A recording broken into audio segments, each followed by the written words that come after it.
வணக்கம் உறவுகளே. இந்த கண்ணுக்குட்டியை எப்படி படுத்துருக்குன்னு பார்த்தீங்கன்னா, அது உடம்பு சரியில்லைங்க, வயிற்றுலேயே போயிட்டுருக்கு. அது எப்படின்னு பார்த்தீங்கன்னா, மாடு வந்து இளங்கன்று தான். இது ஒரு வாரம் ஆனது தான். பால் வந்து ஜாஸ்தி, அதாவது அந்த மாட்டில் இருக்கிற பால் வந்து குவாலிட்டி ரொம்ப கம்மியாக இருக்கும், தண்ணி மாதிரி இருக்கும். ஹெச்எஃப் மாடு, மொட்டை மாடுன்னு சொல்லுவாங்க இல்லையா, அந்த மாதிரி இருக்கிற மாடுங்க. அதனுடைய கண்ணு வந்து அதுக்கு பால் செட் ஆகலை, வயிற்றுலேயே போயிட்டுருக்கு. அதனால் நம்ம பாட்டிலில் வேறு மாட்டோட பால் எடுத்து பாட்டிலில் கொடுத்துட்ருக்கேன். இதை வயிற்றில் போகிறது நிற்கிறதுக்கு நம்ம என்ன பண்ணலான்னு பார்த்தீங்கன்னா, நம்ம கை வைத்தியமும் பண்ணுறதா நான் பண்ணிகிட்ருக்கேன். ஸோ நான் அந்த மாதிரி பண்ணி எனக்கு ரொம்ப நல்லாவே ரிசல்ட் வந்திருக்கு. நீங்களும் ட்ரை பண்ணி பாருங்கள். ஒரு 3 டம்ளர் தண்ணி இருக்கு இல்லைங்க, அந்த தண்ணி நல்லா ஒரு 4 ஸ்பூன் டீ நம்ம நெய்யி டீ இருக்கு இல்லைங்களா, அதவே போட்டு நல்லா கொதிக்க விடணுங்க.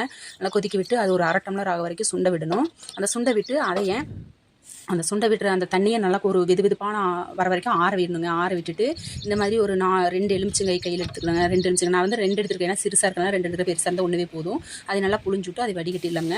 வடிகட்டி அந்த கண்ணுக்கு வந்து நம்ம ஊற்றி விட்டோம் அப்படின்னா அது வந்து ஒரு டைம் 2 டைம்லேயே வந்து ஸ்டாப் ஆயிரும். அந்த வயிற்று. ஓகேங்க, இந்த வீடியோ வந்து உங்களுக்கு ரொம்ப யூஸ்ஃபுல்லாக இருக்கும்னு நினைக்கிறேன். அப்படி நினச்சிங்கன்னா லைக் அண்ட் ஷேர் பண்ணுங்கள். நம்ம சேனலை சப்ஸ்கிரைப் பண்ணி